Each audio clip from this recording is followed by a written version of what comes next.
selamat pagi Bapak dan Ibu sekalian. Senang bisa ketemu lagi di acara webinar simulasi uji guling hari ini. Jadi kita punya dua platform hari ini. Kita ada menggunakan Zoom dan juga kita live streaming via YouTube. Jadi memang yang kita undang di Zoom ini memang ada praktisi-praktisi dari perusahaan, khususnya di industri karoseri. Jadi memang kita pisahkan, sedangkan di YouTube peserta yang lebih umum. Karena supaya kita bila ada sesi diskusi, diskusinya akan lebih fokus. Jadi kita memberikan kesempatan, nanti ada tanya jawab di sesi chat, silakan diisi kolom chat untuk pertanyaannya, kita akan respon pada sesi akhir nanti. Dan ini memang kita khususkan untuk profesional ya di Zoom ini. Lalu sisanya nanti bagi peserta yang mengikuti di YouTube pun dipersilakan untuk bertanya melalui kolom komentarnya dan di YouTube juga. Jadi kita akan respon juga di sana nanti. Tetapi memang kita akan fokusnya di Zoom pembahasan hari ini. Oke, jadi tema hari ini cukup menarik. Setelah kita beberapa lama ini sudah bawa tema yang lain, ya, ada snatching, bersin, itu kaitan dengan CFD, kita juga APAC di ruangan rumah sakit, isolasi, lalu kita juga sudah ada analisis plastik injection. Ini kesempatan kita lakukan simulasi untuk uji guling dengan menggunakan solusi produknya adalah SolidWorks Simulation Training.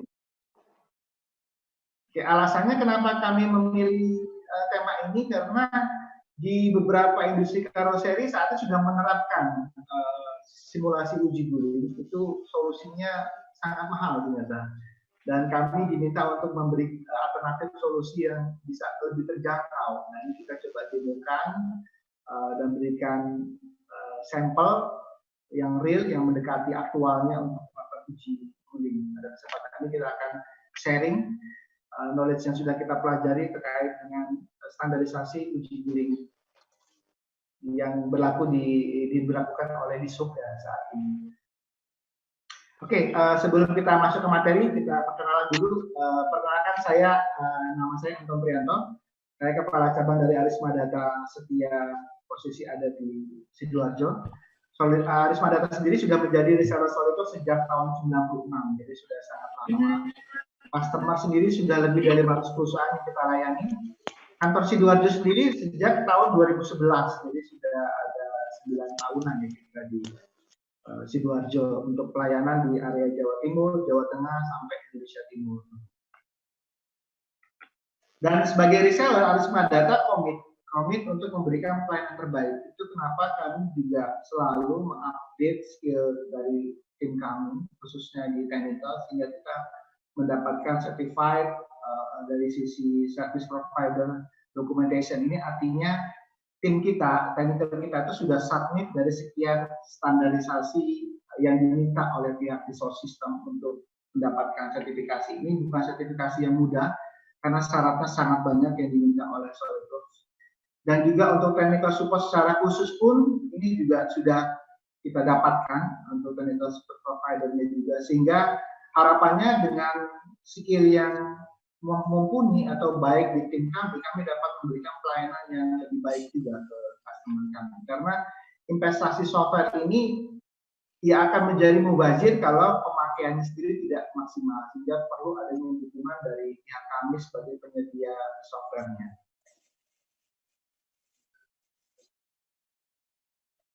Oke, aktivitas kami selama ini apa saja? Tentunya kami sebagai reseller, ya kami melakukan penjualan dan pelayanan untuk investasi SolidWorks pastinya.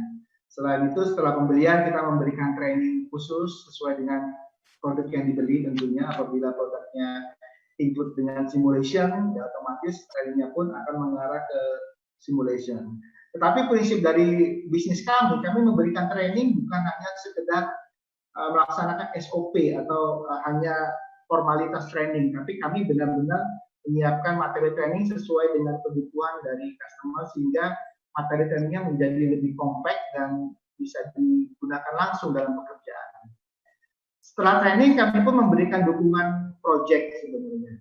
Jadi user ini tidak dilepas setelah training. Setelah training itu ada pendampingan dari tim kami sampai dengan 1 tahun ke depan itu garansinya full kami berikan respon 15 menit untuk setiap pertanyaan yang masuk via kami.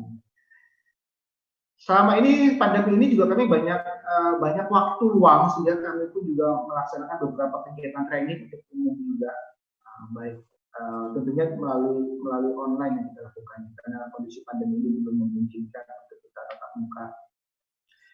Selain itu juga ada beberapa sharing knowledge yang kita lakukan via media online, itu via Instagram, via YouTube, Facebook, atau kita lakukan seperti ini, kita sharing online melalui webinar menggunakan Zoom. Ya, tujuannya materi sendiri kita beda-beda, tujuannya juga tidak hanya kita mempromosikan produk, tapi kita juga sharing knowledge dari sisi produk ini, implementasinya sebenarnya kemana, tujuannya apa produk yang ada, dan ketika digunakan, benefitnya apa yang bisa kita rasakan secara langsung. Jadi kami berharap webinar kami itu tidak hanya sekedar demo, tetapi memberikan nilai tambah buat peserta yang ikut. Tentunya kami juga sejak 2011 punya komunitas SolidWorks yang kita bangun untuk Jawa Tengah ataupun Jawa Timur juga.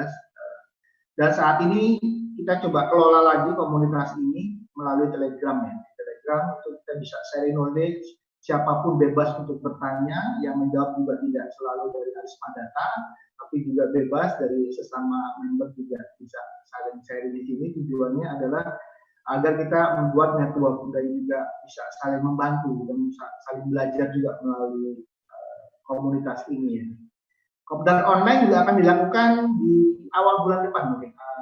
Awal atau pertengahan bulan depan dia akan adakan kopdar online untuk user group. Silakan pantau terus medsos kami melalui IG, Facebook biasanya rutin akan di-announce di sana apabila ada informasi yang dirasa perlu, kita akan selalu informasikan via medsos kami. Oke, bicara mengenai SolidWorks sebenarnya sangat menarik di SolidWorks ini. Karena di SolidWorks ini kita bicara suatu desain platform yang terintegrasi. Di mana dari kegiatan desain ini kita mulai dari preliminary project atau konseptual design. Dari konseptual ini, bagaimana konseptual ini bisa diteruskan untuk dimanufaktur, tentunya membutuhkan proses selanjutnya. Di sini kita juga punya solusi untuk menggabungkan mekanikal dan elektrikal, yang mana biasanya pekerjaan mekanikal elektrikal ini pekerjaan yang berbeda ya. Di SolidWorks pekerjaan mekanikal elektrikal ini bisa berkolaborasi secara langsung. Lalu yang paling penting juga setelah desain ini selesai digunakan, atau istilahnya kita kenal dengan CAD modeling, itu selesai digunakan, selanjutnya adalah melakukan proses analisis, simulasi. Pada kesempatan ini kebetulan kita akan bahas mengenai simulation-nya ada di Premium, yaitu kita bicara non-linear analysis. Nah, tujuannya apa? Tujuannya supaya gambar yang kita buat tadi dari konsep jadi gambar, lalu dari gambar ini kita bisa validasi apakah benar-benar optimal secara fungsinya, secara kekuatannya, dan secara pemakaian materialnya apakah sudah benar-benar efisien. Ini bisa kita simulasikan.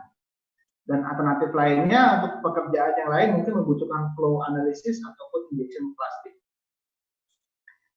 Dan yang paling penting juga setelah semua itu dilakukan, analisisnya dilakukan, jangan lupa juga dibutuhkan juga adanya komunikasi ke pihak lain, baik itu untuk manual, book, atau assembly instruction, atau sekedar informasi teknis ke approval ke atasan atau ke departemen lain, ini juga dibutuhkan komunikasi. Lalu selanjutnya solusi yang ada di Solid itu juga masuk ke manufacturing, jadi sudah ada solusi-solusi untuk manufacturing juga, termasuk Solid Scam juga, itu salah faktor solusi untuk industri di manufacturingnya, di machiningnya. Dan tidak kalah penting ada pengolahan data dari semua ini, dari project mulai, konsep dimulai sampai dengan di mesin ini, idealnya terconnect ya, terhubung semua. Jadi setiap orang atau setiap bagian bisa mengakses datanya, ini pekerjaannya saat ini ada di mana. Nah, data dia nanti akan sampai kapan atau sudah sampai di mana. Ini kita sudah bisa lakukan dalam platform di SolidWorks secara integrated.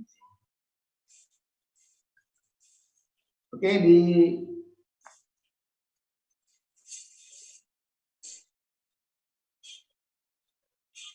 Oke, kita lihat akan dulu perkenalan mengenai simulation.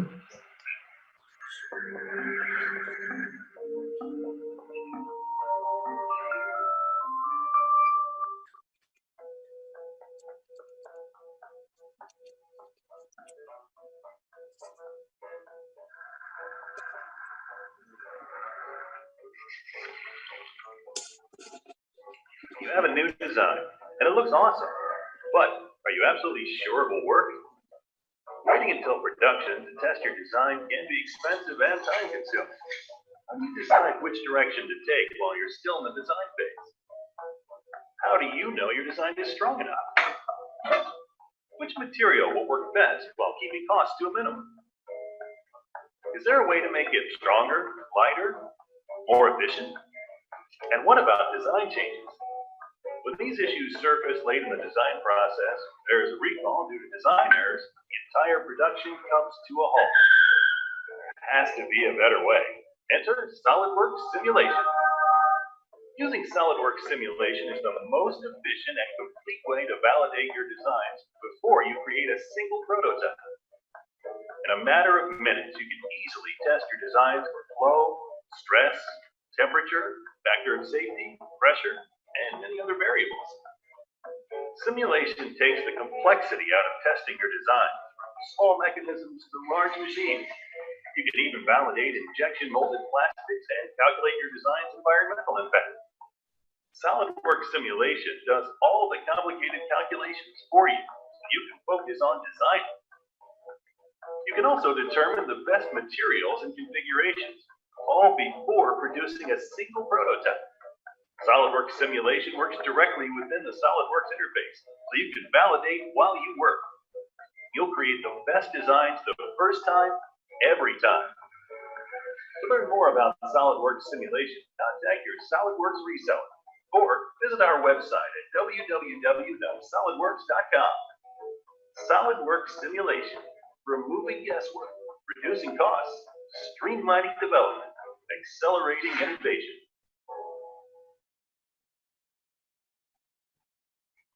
Oke, jadi sudah cukup jelas ya kehadiran dari SolidWorks Simulation ini tentunya akan sangat membantu ya di pekerjaan engineering.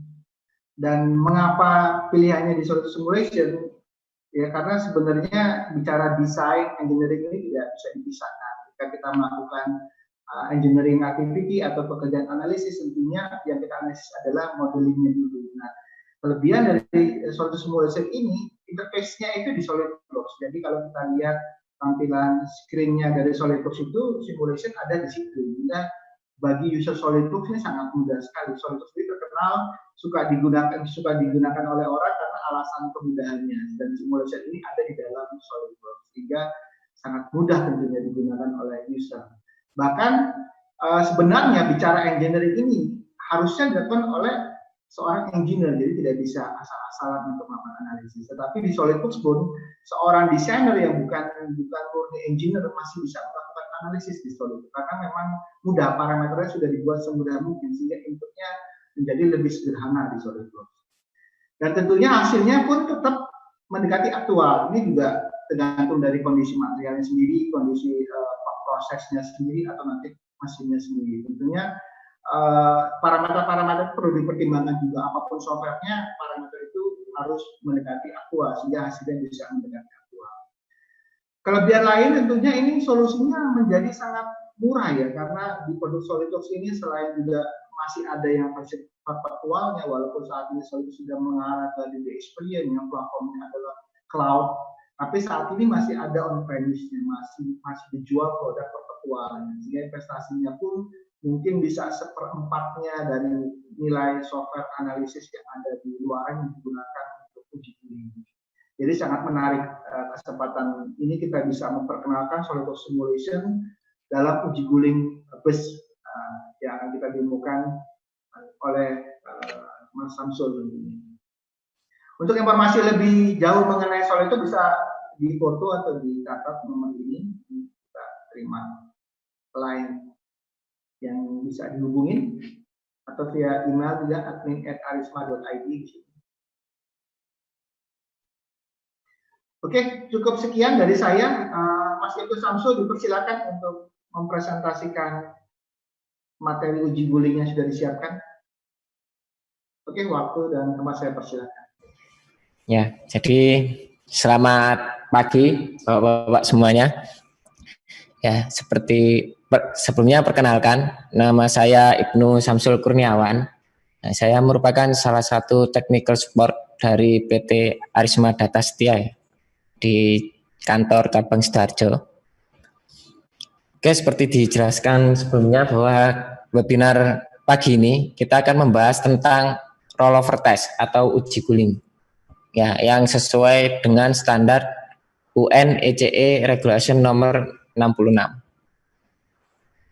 Ya, kita akan membahas tentang ini ya, lebih khususnya membahas tentang simulasi rollover test menggunakan SolidWorks Simulation Premium. Oke, sebelum dimulai, kenapa sih adanya kayak prasyarat bahwa sebuah bus itu harus kuat ketika mengalami kejadian terguling? Jadi berdasarkan, jadi bisa dilihat di grafik ini ya, grafik modus kecelakaan yang melibatkan bus di Indonesia. Ya, berdasarkan data kecelakaan lalu lintas di Indonesia ini menunjukkan bahwa dari 40 kasus yang ada, 20 diantaranya merupakan kejadian terguling. Ya, bisa dilihat di grafiknya itu bahwa 50% dari kasus yang terjadi pada tahun 2008 sampai 2010 ini yaitu kejadian bus terguling. Untuk sisanya ada akibat frontal crash dan tertabrak kereta api. Ini saya dapatkan dari jurnal, ya, jurnalnya untuk judul jurnalnya dan membuat jurnalnya bisa dilihat di bawah grafiknya. Ya, dari jurnal tersebut itu mendeskripsikan bahwa jumlah korban yang ditimbulkan itu cukup besar akibat terguling, yaitu 56 korban meninggal serta 215 korban luka berat dan ringan.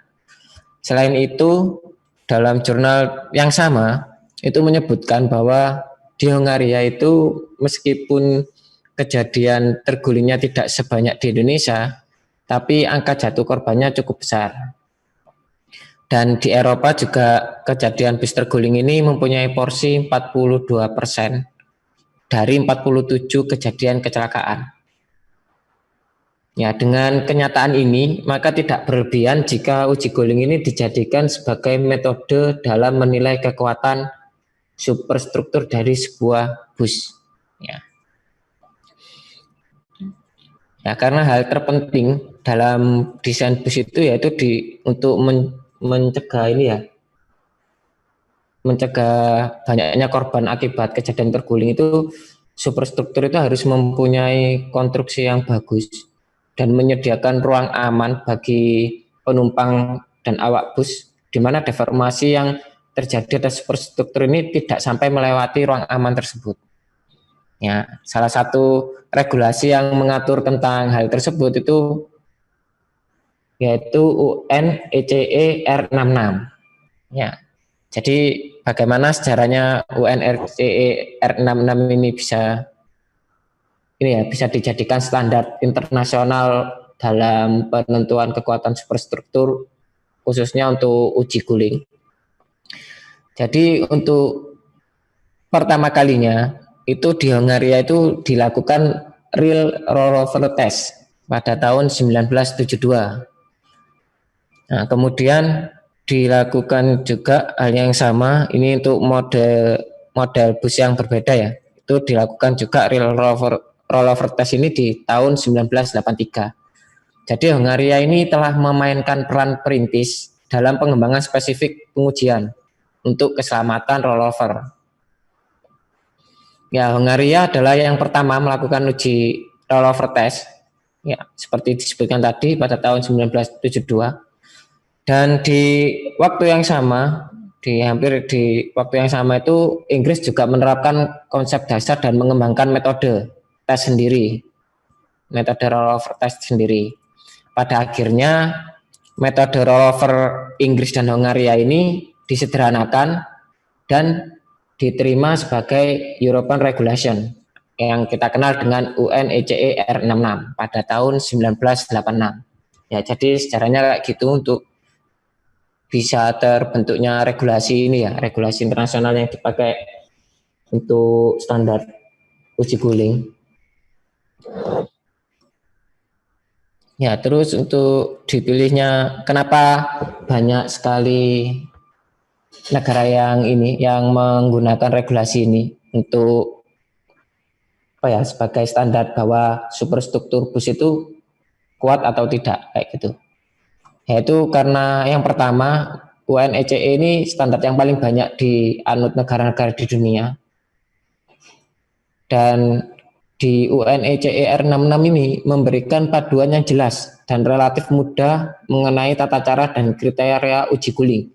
Jadi di sana itu step-stepnya itu udah dibuat detail kayak gitu, harus mempersiapkan apa aja, terus prosedurnya kayak gimana itu udah dijelaskan sangat rinci di UNECE R66.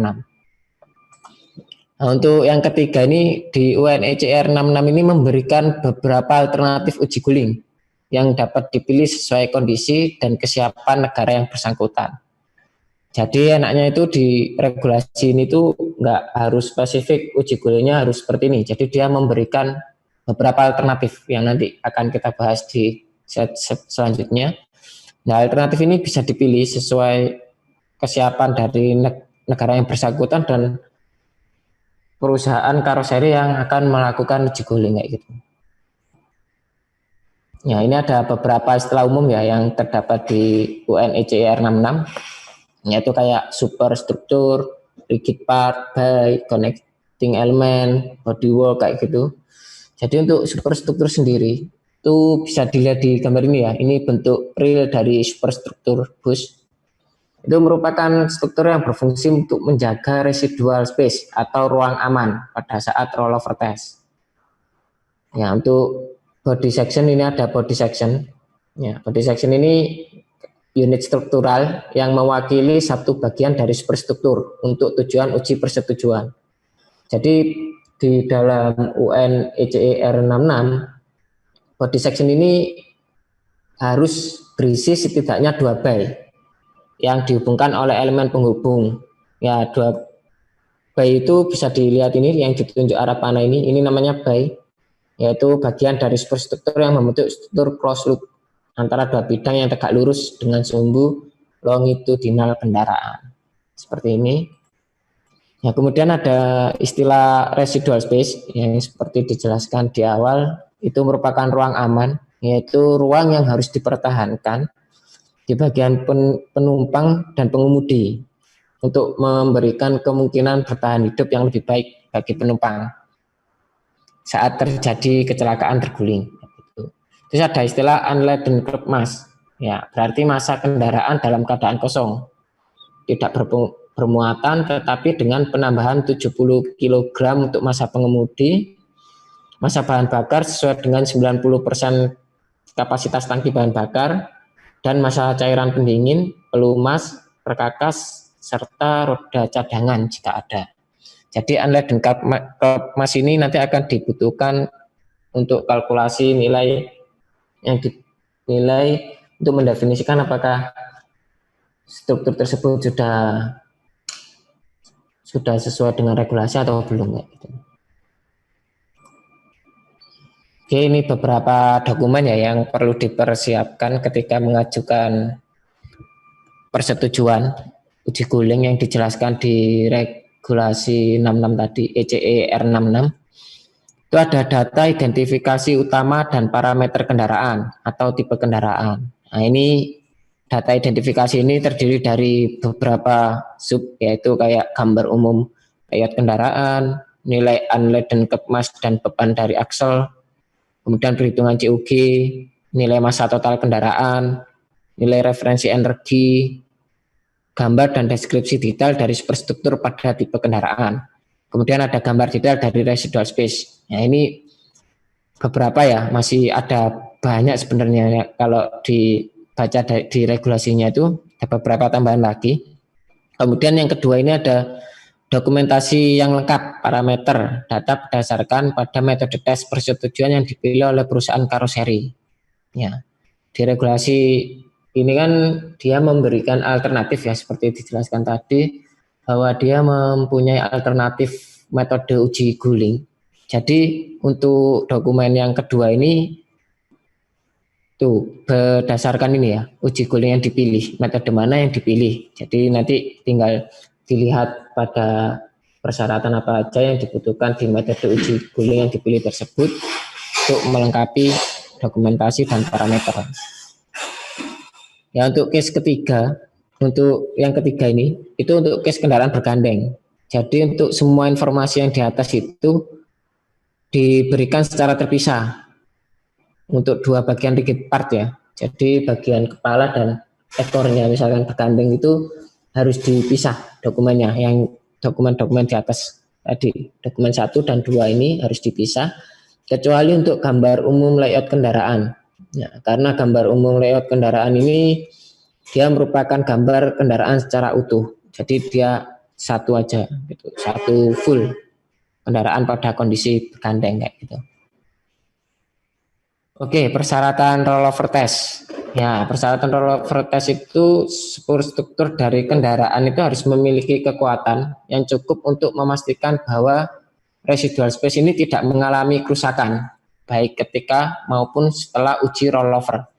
Jadi dari gambar ini yang saya ambil dari sumber http://haltebus.com ini bisa dilihat yang warna hijau ya, struktur yang warna hijau itu mendefinisikan residual space atau ruang aman. Jadi syaratnya ketika melakukan uji rollover test dari regulasi yang disebutkan dalam regulasi ECE R66 itu satu persyaratannya tidak ada bagian dari kendaraan yang semula berada di luar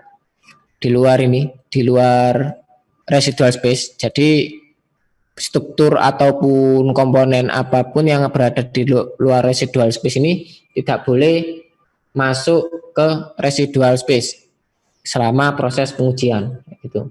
Yang kedua, tidak ada bagian dari residual space ini yang berada di luar kontur struktur yang terdeformasi ketika pengujian rollover test. Seperti itu syarat yang disebutkan di dalam regulasi ECE R66. Jadi untuk menentukan residual space ini sudah diberikan ini ya, kayak dimensinya. Dimensinya seperti ini yang ada di dalam regulasinya. Jadi dimensinya harus seperti ini. Jadi kita buat sama persis. Nah, nanti contoh realnya ya gambar yang di ini. Gambar ini contoh realnya, ini untuk detail dimensinya. Detail dimensi mendefinisikan residual space tadi. Seperti ini. Oke, selanjutnya metode rollover test. Nah, jadi di dalam UNECE R66 ini ada 4 macam metode yang bisa kita pilih. Jadi sesuai kesiapan kita atau sesuai kesiapan dari perusahaan karoserinya yang ingin memilih metode yang mana, itu ada 4 alternatif yang disebutkan di UNECE R66. Nah, yang pertama ini metode pengujian dinamik menggunakan badan kendaraan dalam kondisi lengkap. Jadi seperti ini ya, full seperti ini. Nah, ini metode yang pertama. Nah, kemudian ada metode yang kedua. Nah, metode kedua ini masih sama, yaitu pengujian dinamik, tapi cuma menggunakan body section aja.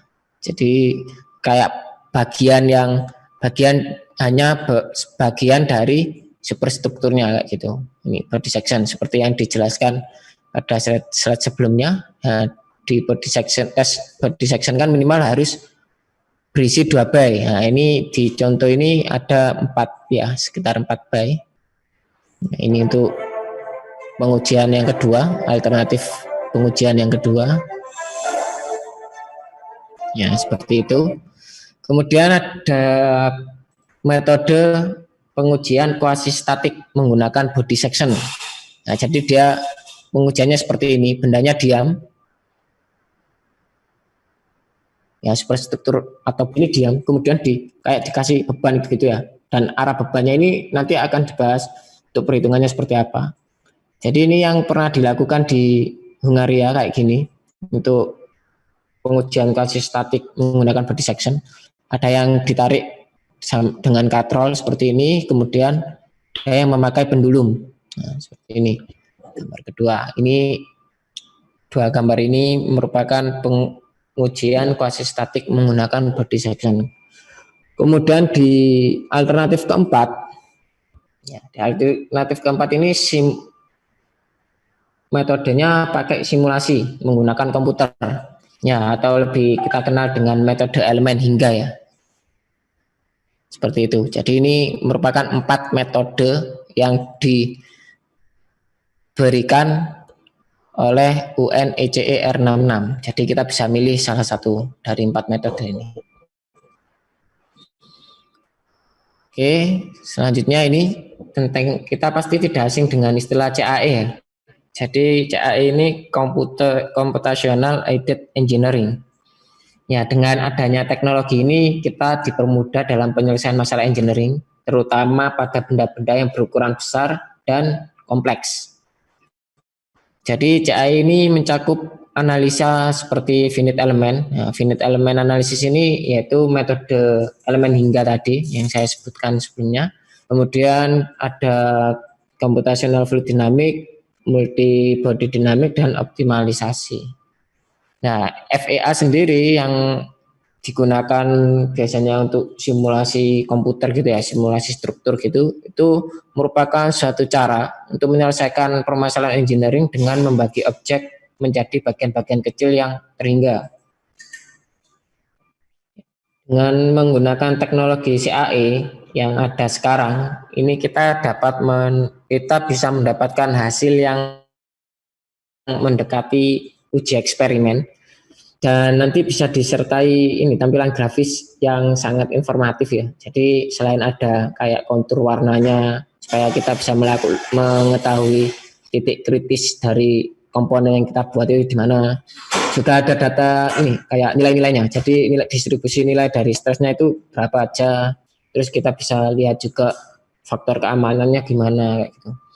Jadi banyak sekali, ya, kayak keunggulannya di simulasi ini.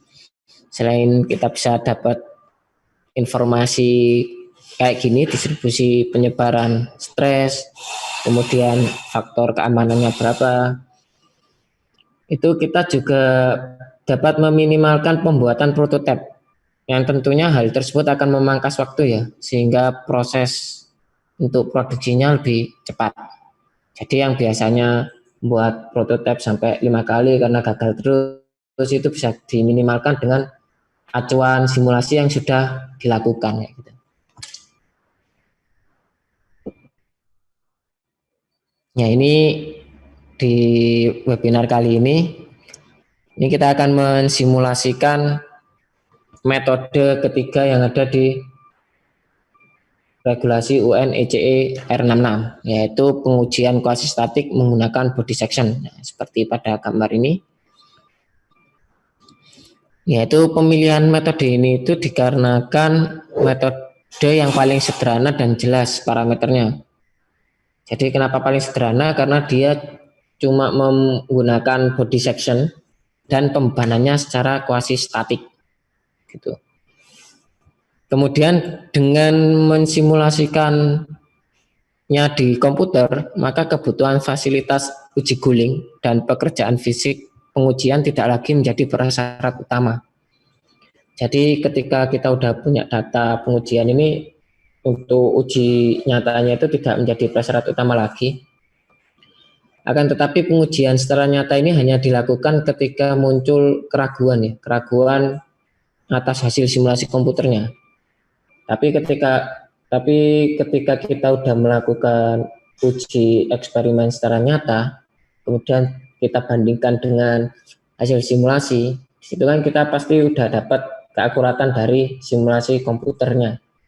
Nah, setelah kita udah mempunyai dasar itu, ya, sebagai acuan bahwa simulasi komputer ini mendekati nilainya dan kita sudah tahu persentase errornya seberapa. Nah, untuk tipe kendaraan yang lain, model yang lain itu sudah tidak perlu uji nyata lagi. Jadi kita tinggal simulasi aja, gitu.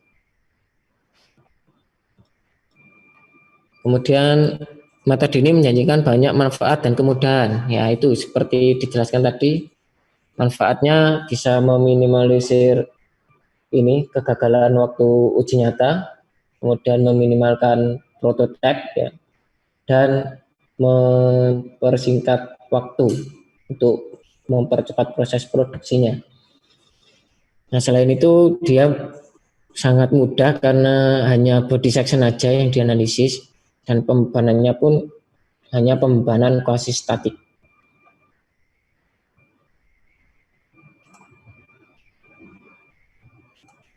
Ya, dalam simulasi kuasi statik pada body section ini ada beberapa data ya yang perlu dipersiapkan sebelum melakukan simulasi.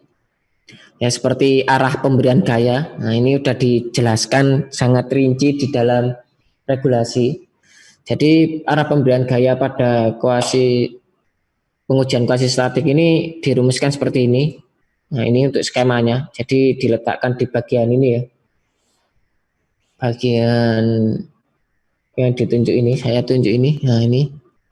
Kemudian dengan sudut tertentu, yang sudutnya itu dihitung dengan persamaan ini. Jadi nilai ini itu akan berbeda pada setiap tipe kendaraan. Ya, tergantung nilai HC ini ya, tinggi kendaraannya.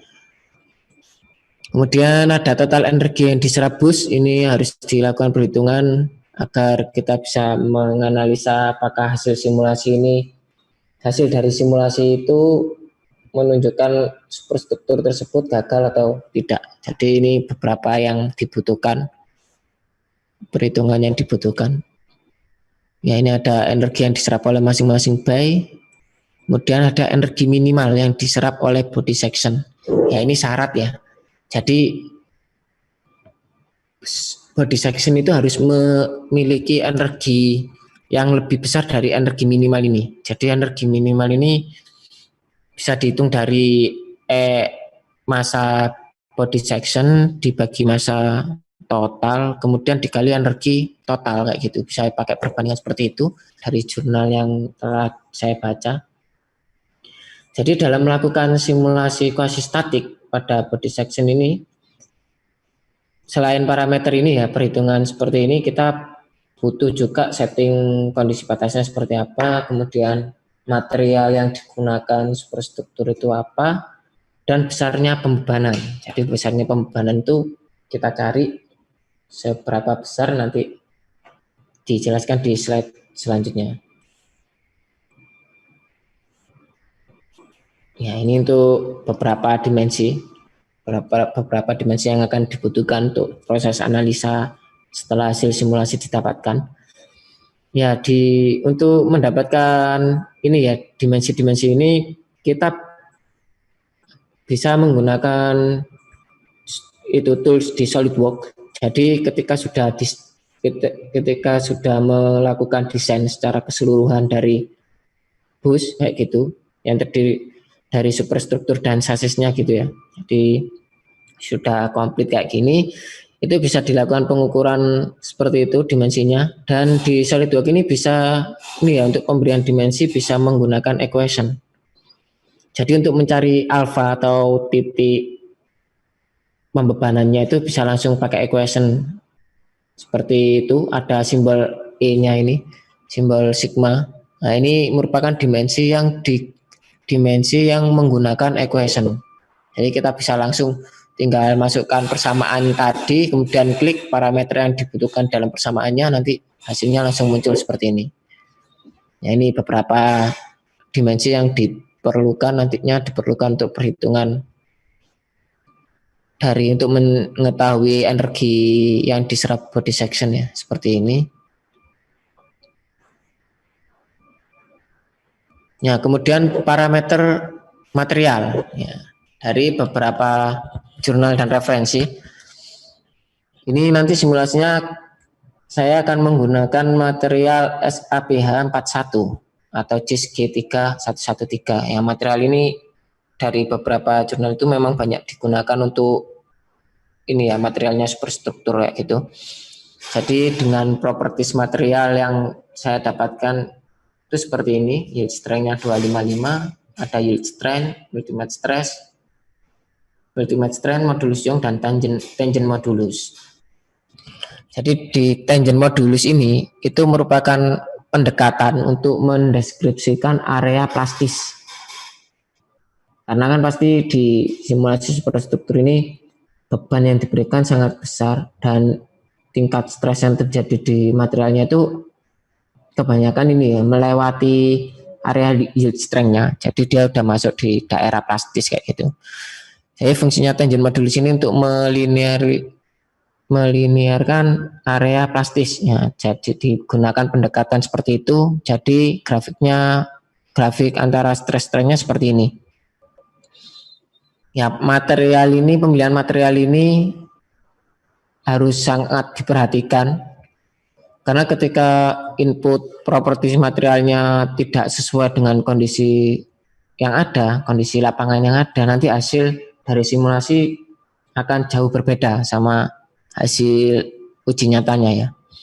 Jadi ini merupakan salah satu parameter penting dari simulasi. Ya, jadi mendefinisikan material ini harus benar-benar sesuai dengan kondisi realnya kayak gitu, agar bisa mendapatkan hasil yang valid. Ya, selain material kita juga membutuhkan ini ya, kayak massa dari bus gabungan, yaitu bus gabungan ini terdiri dari superstruktur dan sasis kayak gitu seperti pada gambar. Kemudian ada massa superstrukturnya dan massa body section serta koordinat titik massa dari masing-masing komponen tersebut, atau lebih kita kenal dengan COG. Kemungkinan kebanyakan orang lebih kenalnya dengan center of gravity. Yaitu kita ambil datanya juga menggunakan SolidWorks.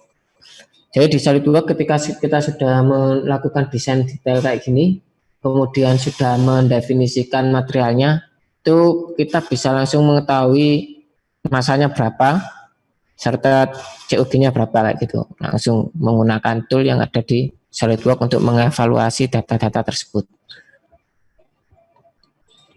Ya, untuk proses validasi datanya di UNECE R66 itu ada kategorinya seperti ini. Jadi body section akan lolos uji pembebanan jika energi yang diserap body section atau EBS lebih besar dari Emin.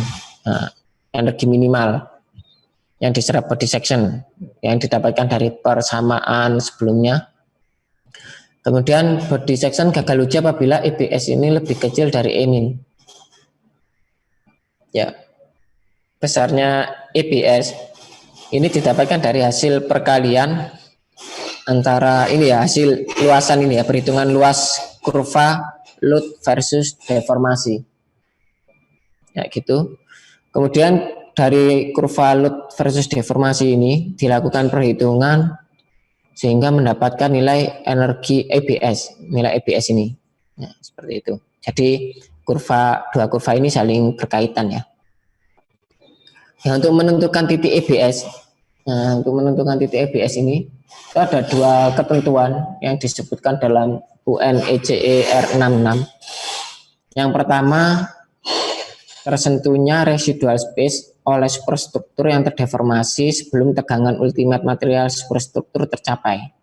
Jadi ketika diberikan pembebanan secara bertahap itu tadi, karena kita pakainya yang kuasi statik ya, ketika superstruktur sudah menyentuh residual space, berarti nilai itu yang kita gunakan sebagai titik EBS-nya. Nah, kemudian ketentuan yang kedua, tegangan ultimate material superstruktur tercapai meskipun residual space belum tersentuh. Jadi ketika melakukan simulasi dan nilai ultimate stressnya sudah tercapai, tapi dari strukturnya belum menyentuh residual space, itu juga harus ini ya, titik itu yang kita pakai sebagai EBS. Nah, jadi ada dua parameter itu.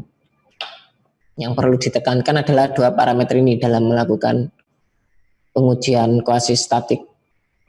Kemudian ini ya, di dalam modul SolidWorks itu di dalam modul SolidWorks Simulation Premium khususnya itu ada fitur untuk melakukan simulasi kuasi statik. Ya, SolidWorks Simulation Premium ini merupakan modul tambahan ya dari SolidWorks CAD dalam satu integrasi dan user interface yang sama.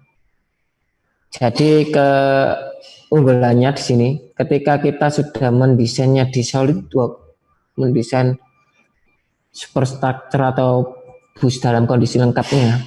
Jadi ketika kita ingin melakukan simulasi, kita tinggal mengaktifkan add-in dari SolidWorks simulasinya ya. Jadi kita nggak perlu lagi melakukan ekspor import file lagi apabila ada perubahan model. Jadi tinggal misalkan ternyata di sini perlu ditambahkan. Nah, kita tinggal nambahkan konfigurasi baru di dalam modelnya, kemudian langsung mendefinisikan parameter simulasinya dan dilakukan simulasi di dalam interface yang sama. Jadi mempermudah kita untuk melakukan perubahan desain dan optimalisasi desain itu tadi.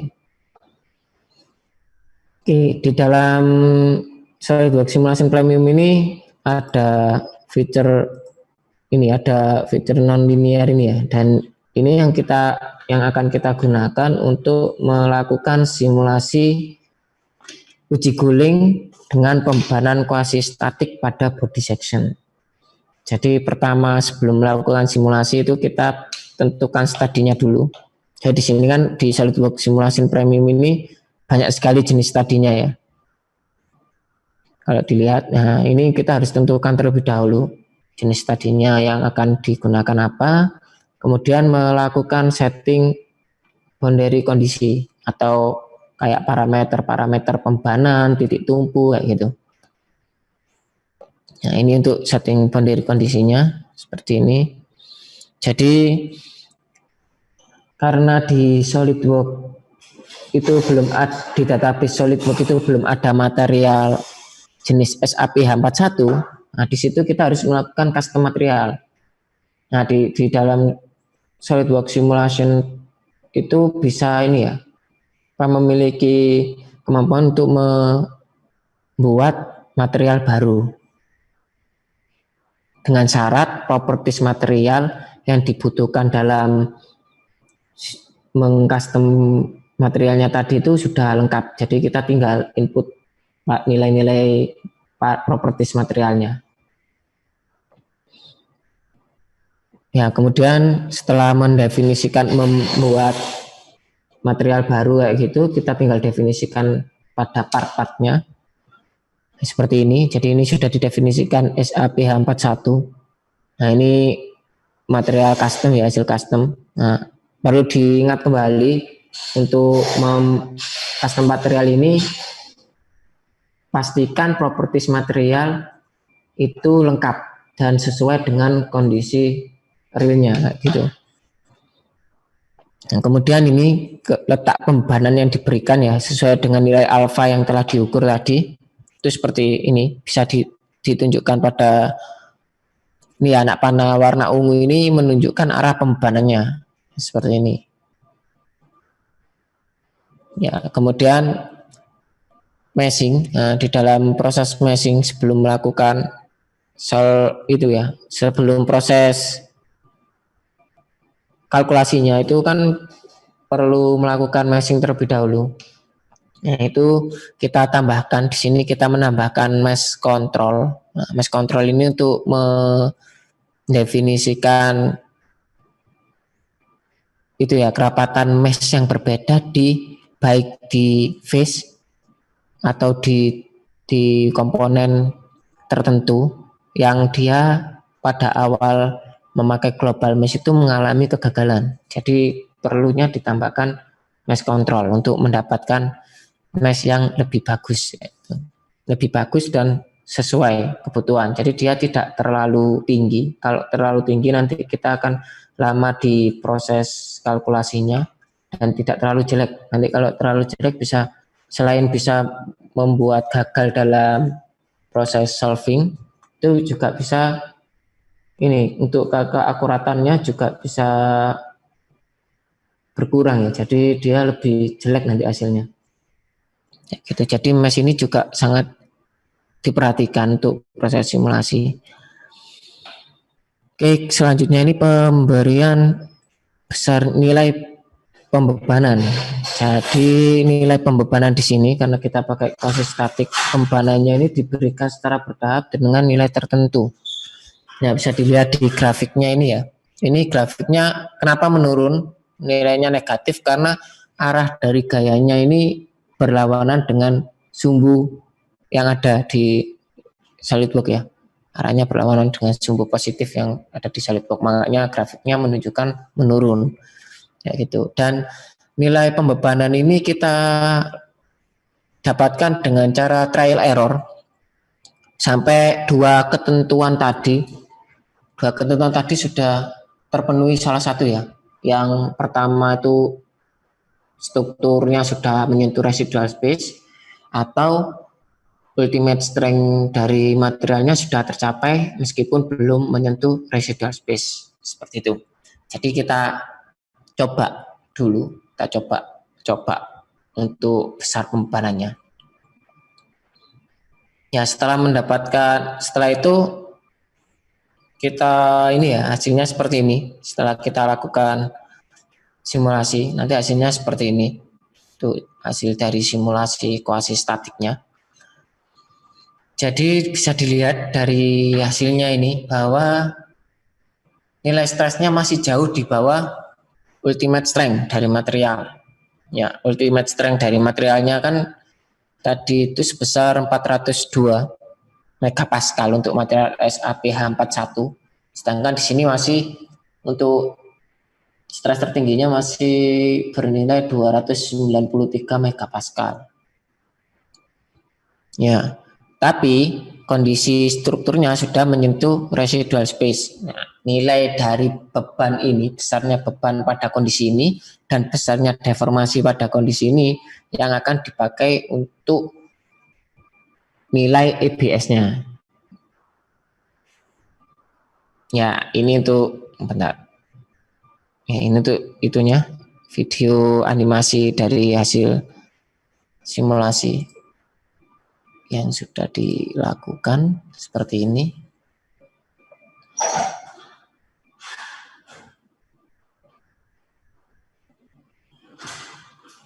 Oke, jadi yang sebelah kiri ini untuk animasi deformasi pada body section. Kemudian yang sebelah kanan ini animasi distribusi stres pada body section.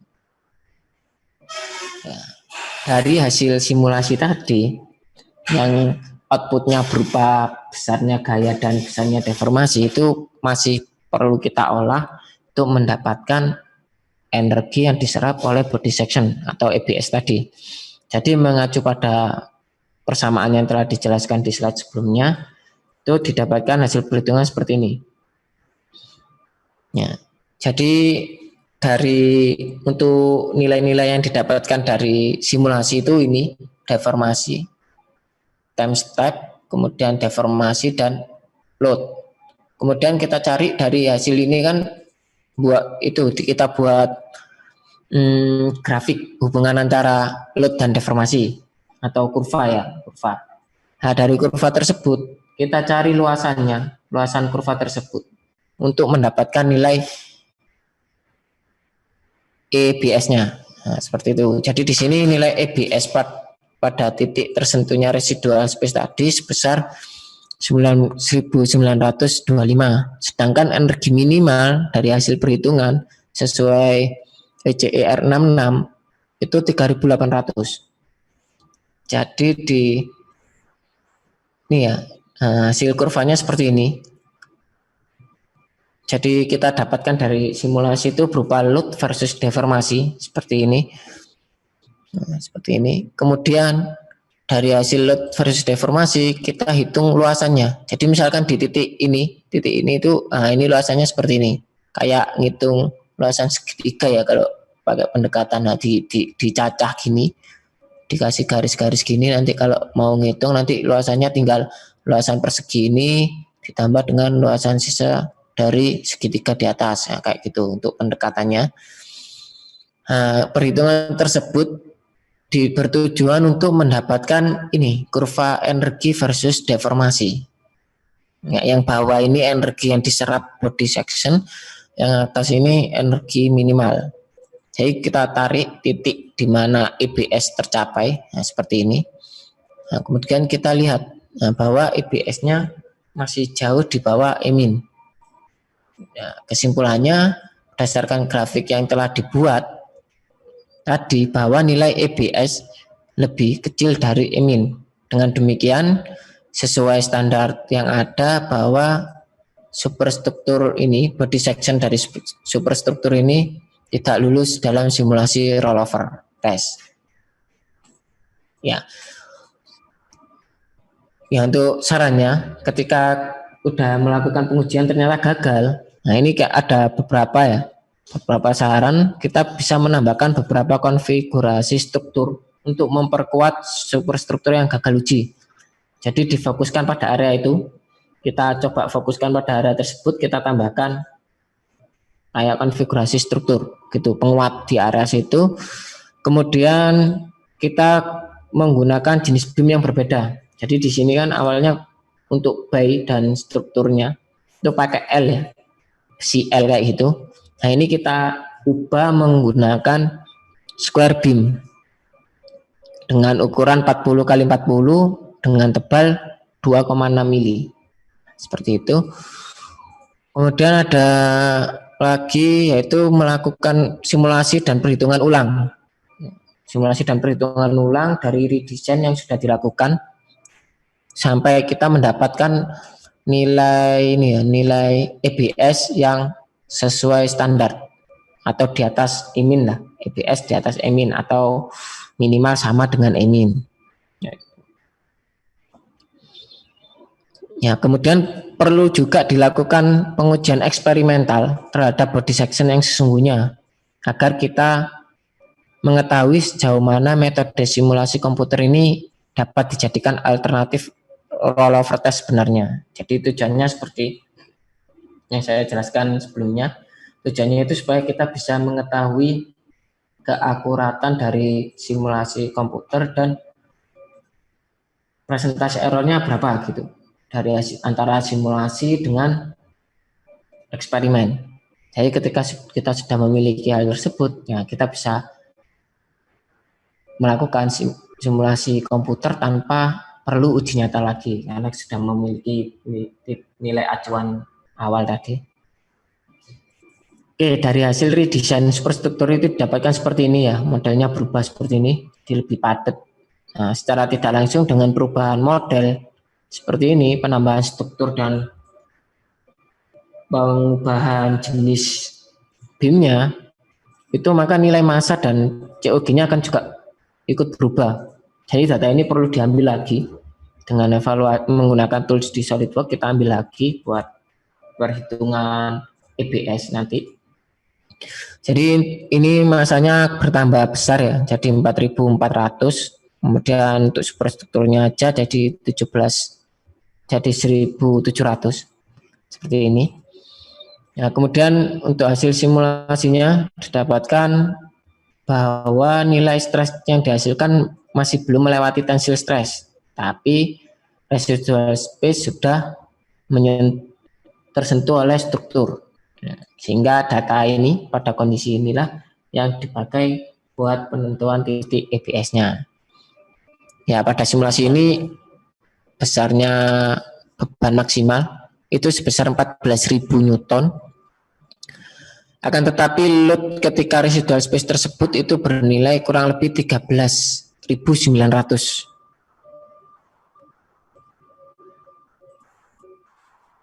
Ya, ini untuk lebih detailnya. Jadi pada kondisi deformasi EBS tercapai itu seperti ini. Ya, ini. Ya, bisa dilihat bahwa pada gaya sebesar 13.878 itu residual space belum tersentuh, masih ada sisa sedikit ya, sedikit sekali. Jadi bisa dinyatakan bahwa dia tersentuh pada kondisi kurang lebih 13.900. Karena kenapa? Ketika max load, nah ini ketika bebannya maksimal itu dia sudah melewati residual space. Nah, seperti ini. Sudah melewati residual space. Jadi nilainya di antara itu ya 13.800 sampai 14.010 Newton. Jadi di antara nilai itu kemungkinan diambil tengahnya yaitu sekitar 13.900 yang benar-benar dia tersentuh.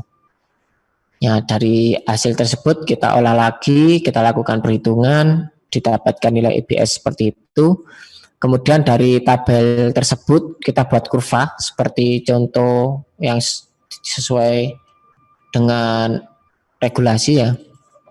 Ya, ini kita dapatkan lagi load versus deformasi lagi, kemudian diolah dan mendapatkan kurva energi versus deformasi. Ya, di sini langsung kita tarik karena tadi residual space sudah tersentuh di pembebanan 13.800, belum sampai beban maksimal. Jadi yang kita ambil nilai tersebut. Nah, seperti ini kita tarik garis seperti ini, kemudian kita lihat nilai di area tersebut bahwa EBS yang didapatkan itu bernilai 4.637, sedangkan Emin dari hasil perhitungan dapatkan 4.634. Nah, ini bisa dinyatakan bahwa dengan nilai EBS yang lebih besar dari Emin, body section yang telah diredesain ini dinyatakan lulus dalam simulasi rollover test. Ya, dengan hasil simulasi yang kita miliki, data yang dapat digunakan dalam menentukan data tersebut, data dari hasil simulasi dan yang sudah diolah, itu bisa kita gunakan dalam menentukan keputusan desain struktur tersebut sudah sesuai dengan regulasi atau belum, gitu. Sehingga kita bisa meminimalisir kegagalan uji dan juga dapat meminimalisir penggunaan material maupun struktur yang terlalu kuat. Jadi kita bisa bisa ubah-ubah dulu strukturnya seperti apa, terus material yang digunakan apa, kayak gitu. Kita coba dulu sampai menemukan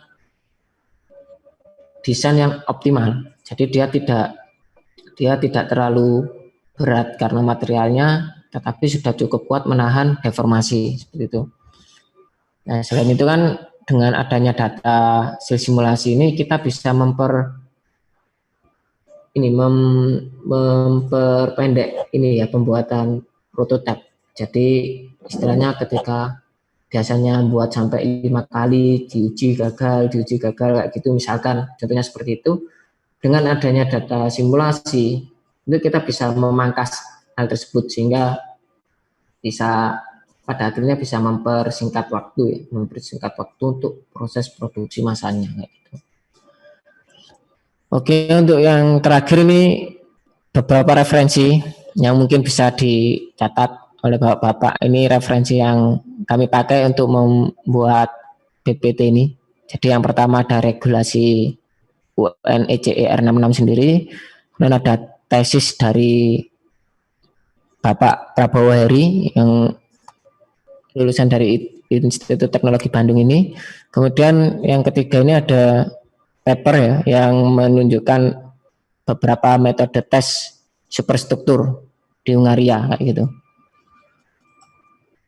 Oke, sekian dan terima kasih atas perhatian Bapak sekalian.